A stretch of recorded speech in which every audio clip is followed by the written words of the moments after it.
Hey guys, it's Your Name, and tonight we're diving into 3 true horror stories that will chill you to your core.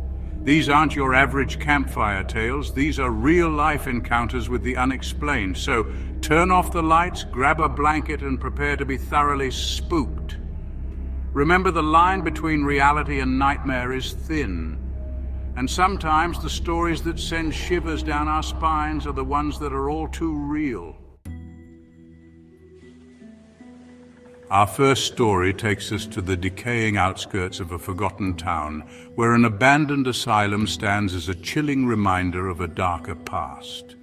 The building, known as Cranbrook Mental Hospital, had a history as grim as its crumbling facade. Locals whispered tales of patients driven mad by experimental treatments, their tormented souls forever trapped within the asylum's walls. It was a place most people avoided, but for a group of friends with a thirst for the paranormal, it was an irresistible challenge. Mark, Emily, Jake, and Sarah, armed with flashlights and cameras, decided to spend a night exploring the abandoned asylum. As they stepped through the broken doorway, the air grew heavy, thick with the smell of decay and the weight of unseen eyes. The silence was broken only by the sound of their own footsteps echoing through the empty corridors. The friends split up, each drawn to a different area of the asylum. Mark, the skeptic of the group, found himself in the old library, its shelves still lined with dusty, forgotten books. Emily, drawn to the building's tragic history, wandered into a ward where rusted restraints lay on beds, a chilling testament to the suffering that once unfolded there. Jake, the tech enthusiast, set up cameras in the common area, hoping to capture evidence of the paranormal. And Sarah, the most sensitive of the group, found herself drawn to a padded room at the end of a long, dark hallway. As the night wore on, the friends began to experience strange and unsettling phenomena. Mark heard whispers in the library, disembodied voices murmuring from the shadows. Emily felt a cold hand brush against her cheek in the ward, sending shivers down her spine.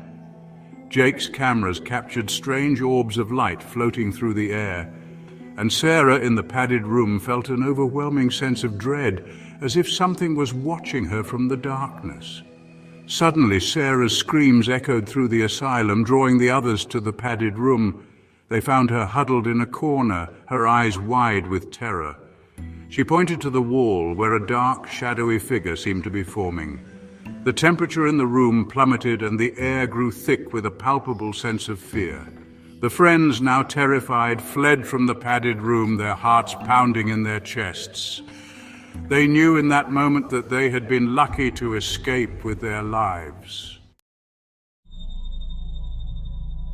Our next story takes us to a quiet suburban home where a family's dream of a fresh start quickly descends into a terrifying nightmare. The Harper family, excited to move into their new home, was unaware of the dark secret that lurked within its walls.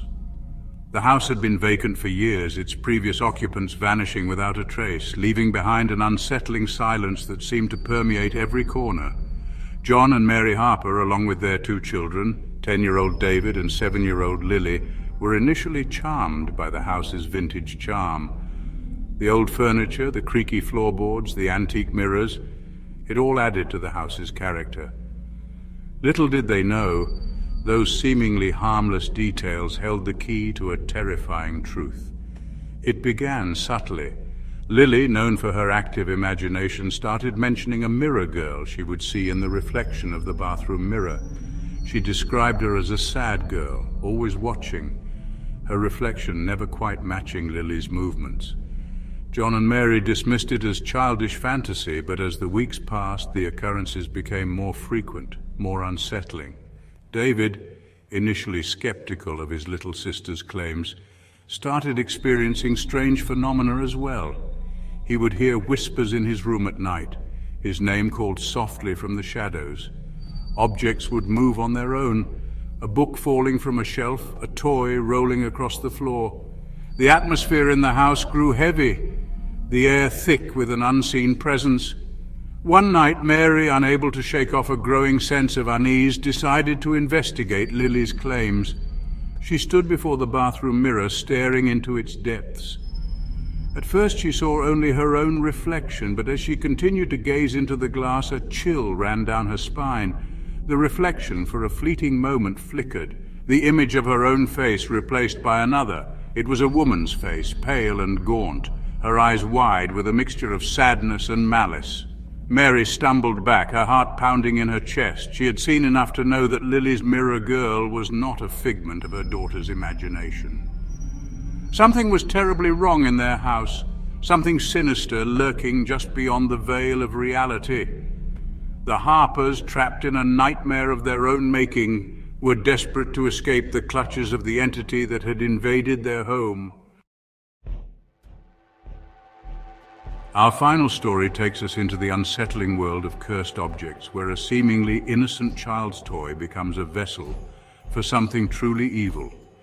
It all began at a quaint antique shop, its shelves lined with forgotten treasures and whispered secrets. Among the dusty relics and faded photographs sat a porcelain doll, its glassy eyes seeming to follow passers-by with an unnerving intensity. Sophie, a young girl with a fondness for all things vintage, was immediately drawn to the doll. Its porcelain skin was flawless, its rosy cheeks painted with delicate precision, its long flowing hair cascaded down its back like a silken waterfall. Despite her mother's reservations, Sophie pleaded to take the doll home. She promised to cherish it, to care for it as if it were alive. Her mother, unable to resist her daughter's pleas, reluctantly agreed. Unaware of the darkness she had invited into their lives, Sophie named the doll Anya, and it quickly became her most prized possession. She took it everywhere with her, to school, to the park, even to bed. She confided in Anya, sharing her secrets, her dreams, her fears. But as the days turned into weeks, Sophie began to notice strange and unsettling occurrences surrounding her beloved doll. It started subtly.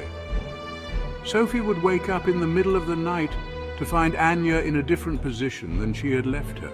Sometimes she would even find her outside of her room, sitting on the floor in the hallway, her porcelain face illuminated by the moonlight.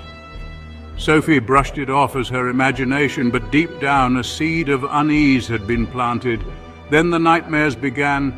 Sophie would dream of Anya, her once sweet face contorted into a grotesque mask of malice, her glassy eyes burning with an infernal fire. In her dreams, Anya would speak to her, her voice a chilling whisper that sent shivers down Sophie's spine. She would tell Sophie secrets, dark and terrible secrets that made her blood run cold. Sophie's parents, initially dismissive of her claims, began to worry. Sophie, once a bright and cheerful child, had become withdrawn and fearful. She refused to sleep alone, claiming that Anya would watch her from the shadows. She stopped playing with her other toys, her attention solely focused on the porcelain doll that seemed to hold her captive. One evening, Sophie's parents decided to confront her about Anya.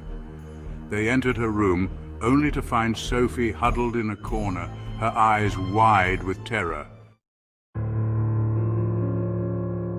And there you have it. 3 true horror stories that prove sometimes reality can be far more terrifying than any nightmare. The next time you think about visiting an abandoned asylum, staring a little too long in the mirror, or picking up an antique doll, remember these tales. If you enjoyed tonight's journey into the shadows, make sure to hit that like button and subscribe for more spine-chilling content. And don't forget to share your thoughts in the comments below. Until next time, sleep tight and don't let the boogeyman bite.